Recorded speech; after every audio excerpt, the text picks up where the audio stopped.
உரிய இடத்துக்கு போய் சம்மந்தப்பட்டவங்களோட பேசி அதுக்கான சொல்யூஷன் என்னன்னு தெரிஞ்சுக்கிட்டு அதை எக்ஸிக்யூட் பண்ணுறது தான் ஒரு தெளிவான அரசியல். சும்மா ஆறுதல் சொல்கிறதெல்லாம் தெளிவான அரசியல்லாம் கிடையாது. அதாவது சினிமா ஷூட்டிங்கில் இன்னைக்கு காஸ்டியூம் வந்து கொடுத்துருக்குறாங்க. தாவேக்காவோட இன்னைக்கு ஷூட்டிங்கில் அந்த காஸ்டியூம் பச்சை துண்டு போட்டுக்குங்க. தஞ்சாவூர் போனால் பச்சை துண்டு, வேலூர் போனால் மஞ்சள் துண்டு, கன்னியாகுமரி போனால் நீலத்துண்டு. என்ன ஊருக்கு ஊர் ஒரு கலர் போட்டுக்குவாரு. அவர் வந்து இந்த ஜீன்ஸ்னு ஒரு படம் வந்தது முன்ன, பிரசாந்த் அவருக்கு. அந்த ஒரே பாட்டில் 8 ஊருக்கு போவாங்க. அந்த மாதிரி எடுத்தார் உலக அதிசயங்கள்லாம். அந்த மாதிரி இவரு உள்ளூர் அதிசயம். எந்த ஊருக்கு போறாரோ அந்த ஊருக்கு ஒரு கெட்டப்பை போட்டுக்கிட்டு அங்க போய் பேசுறதுன்னு இவர் ஒரு வாடிக்கையா வச்சிருக்காரு. சரி, இதுக்கு முன்னாடி போன ஊர்ல எல்லாம் ஏன் நீங்க பச்சை துண்டு போடல? அப்படின்னா அங்க விவசாயிகள் இல்லையா? அந்த ஊர்ல விவசாயமே இல்லையா? விவசாயிகளே இல்லையா நீங்க போன ஊர்ல எல்லாம்? இருந்தது இல்ல. அப்ப அங்க ஏன் பச்சை துண்டு போடல?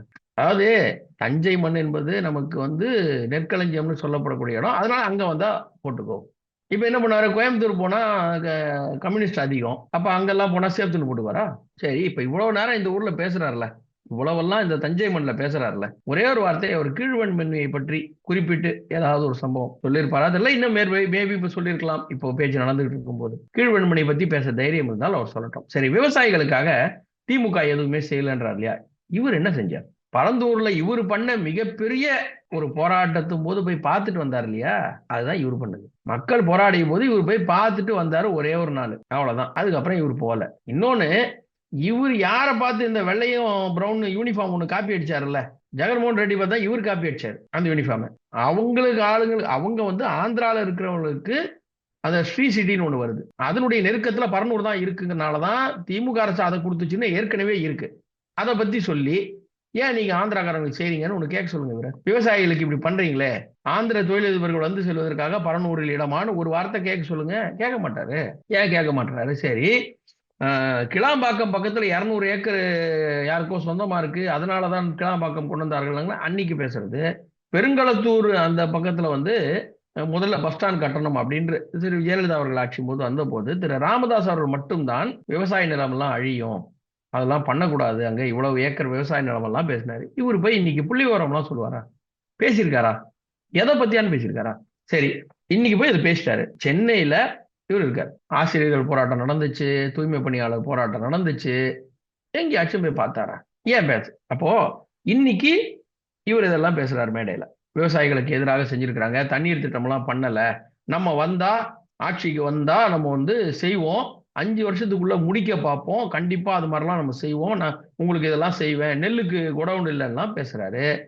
நான் என்ன கேட்கிறேன், ஒரே ஒரு முன்மாதிரியா சார், 1000 கோடியை விட்டுட்டு வந்தவரு, 500 கோடியை விட்டு வந்தவரு, பிம்பிலிக்கு பிலாக்கி எல்லாத்தையும் விட்டு வந்தவரு, ரெண்டு மாவட்டம் ஒரு கோடியில 2 குடவுனை தாவேக்கா சார்பா கட்டி இலவசமா விவசாயிகள்லாம் அதுல வச்சுக்கீங்கன்னு ஒரு முன்னுதாரணமா சொல்லுங்க.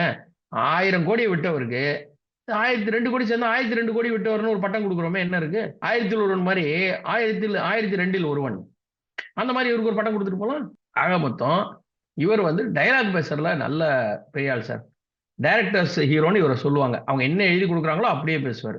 மாற்றமெல்லாம் அந்த மாதிரி சொல்ல மாட்டாருன்னு சொல்லுவாங்க. அப்படி கிடையாது, இவர் சொல்றதா அவங்க எழுதுவாங்க. ஏன்னா நாளைய முதல்வன் நீ, வருங்கால தலைவன் நீ, டைம் டு லீடு, இது எல்லாத்தையும் ஒரு அரசியலுக்கு பக்காவா ஸ்டெப் பை ஸ்டெப் எழுதுனவர். அதனால அவங்க சொன்னதை பேசுறாரு, கூட இருக்கவங்க சொன்னதை. இந்த விவசாயிகளுக்கு இவர் எத்தனை முறை இவர் வேண்டாம் புஷி ஆனந்த் இறங்கி இருக்காரா? ஆதவர்ஜுனா இறங்கி போராடி இருக்காரா? ராஜ்மோகன் ஒருத்தர் இருக்கார், எந்த கட்சி அவரு? திமுக வந்தா திமுக போவாரு, இங்க வந்தா இங்க வருவாரு. அவரு எத்தனை போராட்டம் பண்ணியிருப்பார்? இந்த சொல்லுவாங்க இல்லையா, மொபைல்லயே பேசாதீங்கடா, இறங்கு களத்துக்கு வாங்கன்னு. அந்த மாதிரி விர்ச்சுவல் வாரியர்ஸ் இவங்க எல்லாம் வெறுமே போன்ல பேசுறதோட சரி, டிஜிட்டல் மீடியால வெளியில வந்து ஒரு செயற்பாட்டாளர் கூட அவங்கள்ட்ட கிடையாது. அதுதான் அவங்கள்ட்ட பெரிய விஷயம். இதோட இன்னொன்னு, அவர் கூட கூப்பா கிருஷ்ணன்லாம் இருக்காங்க இன்னைக்கு, அவங்க மேடையில இருக்கிறாங்க எல்லாருமே. என்னவோ தஞ்சை அந்த காவிரி நாயகன் டெல்டா என்னென்னலாமோ சொல்றாங்க. அவங்க சொல்றதெல்லாம் பார்த்தா அவர் தஞ்சாவூர்ல பிறந்து வளர்ந்து இங்க மண்ணின் மைந்தரா இருந்து இங்க போராடின ஒரு மாதிரியே பேசுறாங்க. அவருக்கு அந்த ஊரை இன்னைக்குதான் வந்து பார்த்திருப்பாரு. அவங்க அப்பா ராமநாதபுரம் சைடு, அந்த கீழே அந்த சைடு ஆளு. இவர் என்னவோ தஞ்சாவூர்ல பிறந்து வளர்ந்து படிச்ச ஒரு மாதிரி. இவங்க வந்த உடனே காவிரி நாயகனே, காக்க வந்த நாயகனே எல்லாம் சொல்றாங்க. அட்லீஸ்ட் இந்த 96 படத்துல விஜய் சேதுபதி ஒரு காட்சி வச்சிருப்பாங்க. கார்ல போகும்போது நான் இந்த ஸ்கூல் தான் படிச்சேன், நான் இங்கதான் சாப்பிடுவேன்லாம் அவர் ஒரு காட்சி வைப்பாங்க. இவர் அந்த மாதிரி அந்த ஊர்ல 2 இடம் சொல்லிட்டோம், ஊரே தெரியாது இவருக்கு.